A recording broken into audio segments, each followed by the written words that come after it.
Hi everybody, Flash Trouserman here with another episode of Trouserman Talks. Today we're talking to George from Fermi Paradox. I hope I've pronounced your name properly. Jörg is, yeah, that was Excellent, nearly it. excellent, Thank you. excellent, excellent. So tell us a bit about Fermi Paradox for those Uh, that don't know it. okay, the Fermi Paradox is something we call a narrative strategy game. It's on PC, it's on early access, and it's a game about alien civilizations trying contact with each other.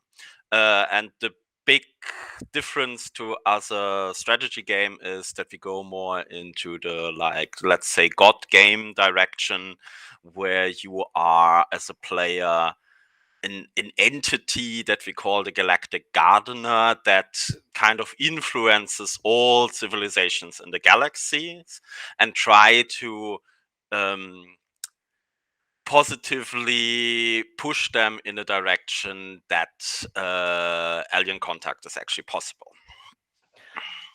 How's the launch been? Because obviously it launched in July, Mm. and the Steam reviews have been very positive. How's the launch been? How have you found the first few months of early access?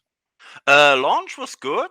I mean, as always, there's like a couple of things you would like to have, like a bit more polished and a bit more fixed in during the launch date. But we got so much good and interesting feedback directly after launch, and now in the last couple of months, and we use this constantly to improve the game. The launch went really well. We got some decent press. We got like a couple of nice streamers trying out the game, and we get a steady flow of like fans on Discord or on the socials who uh, seem to be quite excited and buy the game, and are exciting how the early access evolves. Yeah, we put out how many updates? The big ones have names. We have Mercury, Venus, and Deimos out now. So we launched 3 bigger updates since July. We are on the brink of doing the next big one, which will be obviously Mars, and added already new features, new alien species that you can control, but also. Listen to like what the community finds annoying, or what the community thinks like what they really like, and start like implementing like feedback that we maybe wouldn't have prioritized if people wouldn't have told us like, hey, this is something I think would be really cool in the game, or would be really improving the game.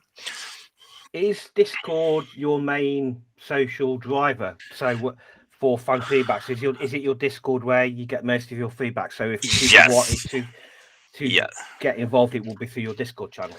Yeah, I mean, we're looking on all the others. I mean, we are on the Steam forums, we are Twitter, we also have a bit of communication, but the major community is in Discord. We also have like a couple of Discord bots to collect feedback in a more structured way, and in our feedback channels, and then the community can vote on things. So for instance, we have a new alien species that will come out in the next update, and right at the moment, people can come up with names, and then we pick up the fourth one we think which are the most fitting, and put them up to vote I'm and just stuff. I'm looking at that on Twitter at the moment. Mm. The art for that looks very interesting. How Thank you. how big a team have you got then? Are you a big development team, a small development team? We are a small development team, so it's an indie thing. Now we had for a while funding from the German government, and when we had that, uh, we were a bit more structured, but now it's primarily a lot of freelancers and me doing development full time. In total, it's quite a bunch of people, like around 10, but they're not working on the game all at the same time and not full time. But we have artists, we have musicians, we have quite a big writer pool, so people can also we can mix the writing styles a bit. Yeah, but roughly 10 people. Good, good. So you talked about, obviously you talked about a lot of your future development, and I've noticed you like your Twitter poll you were talking about with your new species. So is it kind of, have you got a schedule for your rollouts, or is it just a constant update? So have you like got a clip saying like January we're going to do this, February we'll do this, March this, or is it a case of it rolls out as it's completed? Yeah. So we have, of course, an internal schedule. Since indie game development, especially with a small team, is kind of there's so many factors where things can take a week longer or 2 weeks, and we have to wait for like an artist to finish something, or I have to implement a feature or whatever, or we have to just test things longer because we found some bugs.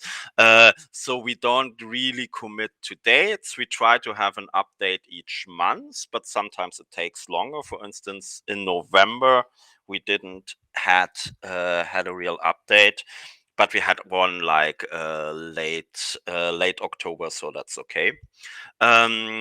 We have instead a roadmap that shows, okay, these are the points we really want to tackle during Access, which I mean, of course, we will, when we implement them, also examine them and see if they still work. But yeah, our roadmap is quite big. I'm not sure. Should I just go over all the points? You can do, because I'm looking at my screen on my other side here. Yeah, and I'm looking at your dev post 5 from August, and it's yeah, pretty comprehensive. yeah. It's just talk us through, excite us with what's coming up. Yeah. So I mean, the most basic thing is we want to have lots of different aliens in the game. We have 15 different at the moment, and at least the minimum would be, in our game. There's always 10 planets, 10 main planets in the galaxy that you can settle on. And we want, in the end, the players to be able to have on each planet in unique alien species, and this so we need at least, and we always have 3 different species per planet. So we really want to have 30 of this. And then because that's what, like, one of the main feedbacks people give, like, hey, the game is cool, but when you play it over and over again, it's always the same aliens, and there should be such a big variety that it also feels like a huge galaxy full of weird different civilizations. I like, because some of the games I've played, I had the Prun where I had like 3 different Prun societies. Everybody else died. There was nobody else survived. But I had 3 separate Prun societies running around everywhere, and I just like that feature how you can start with one planet, and also they can go off into different species, into different societies, and everything changes with each different society. I just love that about the game. Yeah, that was like one of the main points from the start. This idea of, okay, if we do a space colonization game with more realistic time scales, where you like really need hundreds of years to move to another planet with your spaceship, then of course these societies don't have like so much more in common anymore after a couple of thousand of years. And that's also interesting science fiction for me. I like kind of these stories when yeah, and that's also something we want to go more and more into it. So like what happens if a spaceship from one species visits an old colony of their own species, but they're completely changed, and how they react with each other and stuff like this. This is one of the points where in the roadmap where we also want to put much more stuff in. One of the biggest things, like just I would say content-wise or story-wise, are the technology levels. So at the moment, the game ends kind of in the so-called singularity age, which is like has a huge focus on artificial intelligence, and then we later go to more advanced ages that go into faster than light travel, into nanotechnology. We have something called the warp age, where you have like this Star Trek-ish thing where you can just create matter out of energy and stuff. And in the end, there will be the how it's called, sufficiently advanced aliens, like something we call the godlike age, where you can basically basically do everything. And for these technology levels, there will be new stories, new events, but also new things, and also new bad things can happen. So if you have, I don't know, example, you have nanotechnology, then we want to have like some kind of gray goo scenarios where a whole planet is destroyed by little nano machines who just transform everything in the AI is very good at doing that. I've wiped out several species with AI technology, some more than once.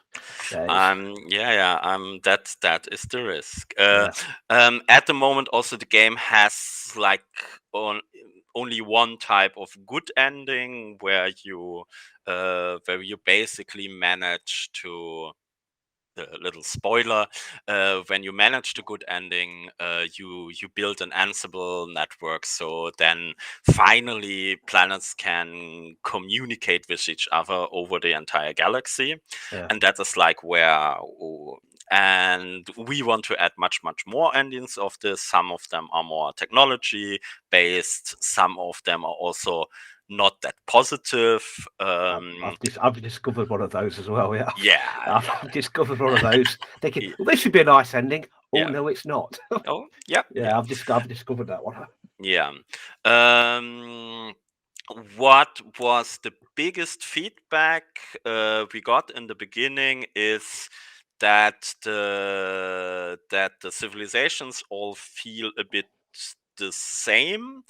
And we thought that is something which we do more like in the end, in the polishing phase, but it bothered like a lot of people. So we put like a strong focus on that people from, I don't know, from an ice planet have, at least in the beginning, lots of different events that can happen to them, different stories different technology ages.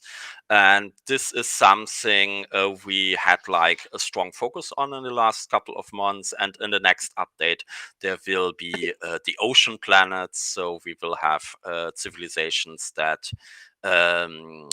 stories for aquatic civilizations. So our famous dolphins also now get their own thing, which is something that was a bit off since the beginning, and I'm glad we could like provide that story now. When you created the Earth species, was that a lot harder than doing with the alien species, where you can just go nuts? Was it when you created the Earth, when you had the humans, dinosaurs, and dolphins? Was that much harder to actually try and kind of mold that one? Because I tried the dinosaurs and it didn't go well. It didn't go well at all. With the Earth stuff, we put a little bit more detail into it because it's also like the first species you see in the game. I don't know if you played the demo that we unlock sometimes. In our demo, you basically play one of the factions is Earth in our time, with all like the problems we have in our time. So we kind of made a decent focus on this to make Earth, especially human Earth, quite realistic.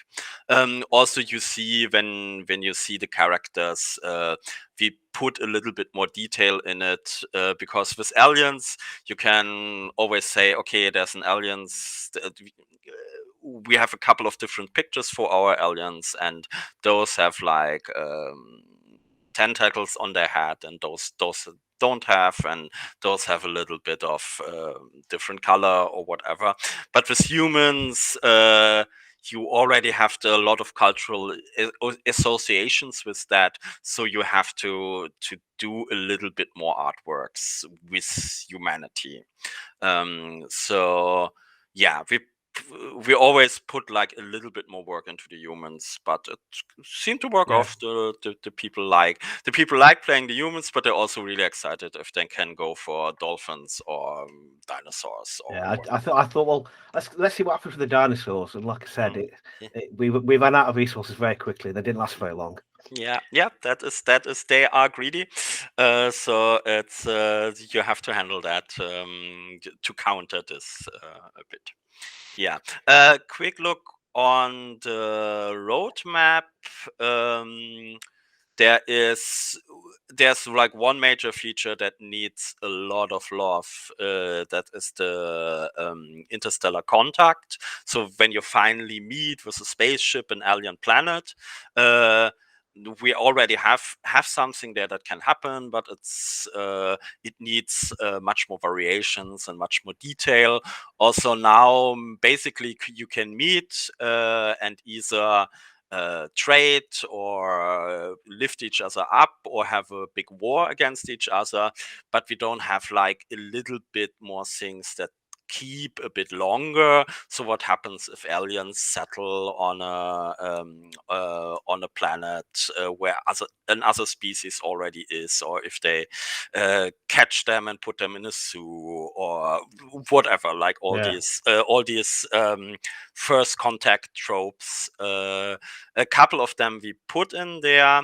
A lot of people would love to have something where you have like really a planet or some kind of civilization made up from multiple species, and that is something we maybe move after an early access, maybe for later add-on, because it's quite complex. Yeah. But we have like a couple of stories where also a couple of technological tricks where we can kind of merge these civilizations at some point. So that is something that will come.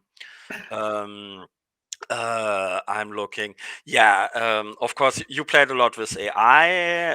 In the moment, it's more like events that destroy the civilization or so.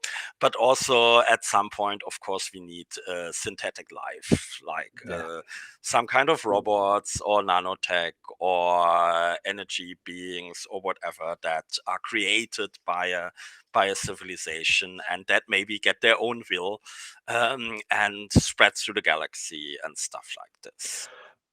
But what about in? I'm sure it's somewhat. Are you in terms of when societies die out? At the moment, Yeah. if you wipe a planet out, that's gone. You can't respawn a population. Is that something that's going to come in where so you can respawn new people on existing planets? Yes. So that is something everybody wants. So we put a lot of thought into it. In the beginning, it wasn't planned at all, but I think it's actually a quite awesome idea. It's something that will rarely happen. So it's not like, oh, the people died out, I will get new ones anyway. But like once or twice during the game, you will have the chance, like, oh, in the ruins of your old civilization, I don't know if the dinosaurs died out. At some point, maybe the humans can arise and have a second chance. That is actually a feature we're working on right now, and I am quite positive it will already be in the next update. Oh, excellent. Yeah. What's intrigued me is it's spawning a new species. Is there any particular thing you got to do to spawn a new species for a species to evolve? Because you get when you're hitting the synthesis in the game, obviously you click synthesis and it says Tau Cetes has major earthquakes, new life form. Is there particular things you've got to do to spawn new species? No, at the moment not. At the moment it's kind of random, and only the planets that are already like unlocked for early access. But this is definitely something where when you're on an empty planet and collect our flares, there should be also like a possibility to at least increase the chance that a new species can spawn there, and also like increase like what kind of resources are available on that planet. Is there anything? What if there's one thing you're most excited about coming up? What is it? Is there any particular feature or part of the game you're working on that you're really excited that you think it's going to blow everybody away, or is there anything, one particular thing that really excites you that's coming up? So yes, it's not in the next update, but something we're already thinking and working about. We have this utopia dystopia value in every civilization, and at the moment it's basically it's important when you have a crisis in your civilization, like a resource crisis or a population crisis, or if you meet other aliens, then it's important how dystopic or how utopian you are. To have a better outcome, and also in the end of the game it's important, but we want to also have like that the gameplay change if you go full utopic or full dystopic. So a full utopian society maybe then be completely stagnant and happy forever, but then you can't then they're not part of the game anymore, or they want to like the utopic vision and maybe go to other planets and uplift animals to or support Stone Age civilizations or stuff like this. And then full dystopia can be, of course, different. Like there's this dark forest scenario when you talk about the Fermi Paradox, where nobody sends out signals because then some galactic force will destroy you if they find out that you exist. And that is something I see as a full dystopian society, that they are like just send out automated um, antimatter rockets as soon as they get a signal from a civilization and try to destroy them, so that you if you created a full dystopian society, you can be in really trouble. And that is something we still have to playtest a lot and how it works, but it's something I'm quite excited about. It does sound very exciting. Yeah. So how long do you see early access being on for? How before it's completely done and finished? How long do you think early access is going to last for? Yeah, so we roughly planned hopefully to finish like August, September next year, but we didn't commit to like a final date. We are like, now it's end of the year, it's actually a good time to like do a bit of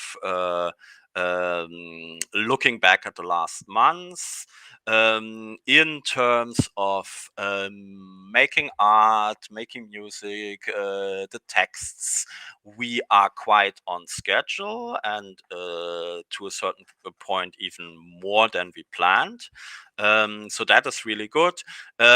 Stuff that often is more on my side, because I have like a lot of different hats in the project. This is mostly bigger game design things, bigger balancing things, and specific technological things tend to be a bit longer than planned. So I'm not 100% sure if we can do August, September, but I'm still I'm still quite positive that we get the most things done, and yeah, we also have to look of the state of the game, if you're already happy and think this is a proper full game, or if you want to stay longer. Um, that we will see in the next couple of months, during fall, during summer, how fully the game is already evolved. But the community is already happy. It sees that we do regular updates that really changes the game, that adds a lot of things to the game, and also fixes issues that are there. And I'm quite positive we don't need longer than a year or something. But game development is always like, yeah, it's not an accurate science, and it's also our first like indie studio that we do on our own. And it's um, if you have such a small team, if someone gets sick or something, then stuff gets delayed quite fast. I have to talk with the dog for a second. That's Spock, okay. Mr. Spock, don't destroy the cardboard. Thank you. Thank you. Here, play with your goose. Okay. He detected that there's a cardboard box under the table, and it's tasty apparently. No, no, no, no, no. Yeah. I often get interrupted by my cat marching in, demanding I move off the chair so she can sit down. Yeah. Spock, that's illogical. So, take this. Okay, I think now he's good. Yeah. The joys of working from home.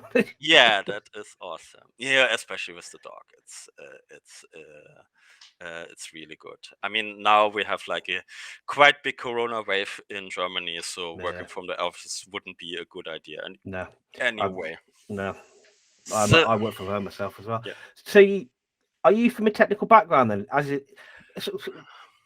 How has it been being in the studio, being your first development? How's it been? How have you found it?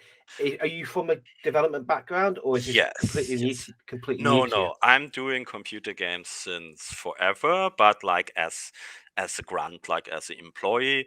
I was in the German games industry since a while, 2012. I always have to Google. So when does Desperados 2 come out?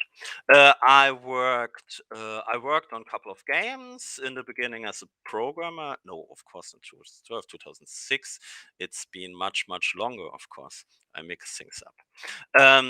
Yeah, I worked on Desperados 2. I worked on Drakensang, which is a cute little German role-playing game. I've worked. My longest work was at Jager for Spec Ops: The Line. I worked in the AI department and was an AI programmer. And after that, I slowly transitioned into game design. I was a game designer on Dreadnought. Then I started. I was short time in a mobile company, and we did like some kind of Pokemon Go clone before there was Pokemon Go, so it was not really a clone, but it was very similar. And then I became a freelancer because I wanted to work on my own projects more and more. I wanted to do game jams. I wanted to have more time for my own stuff.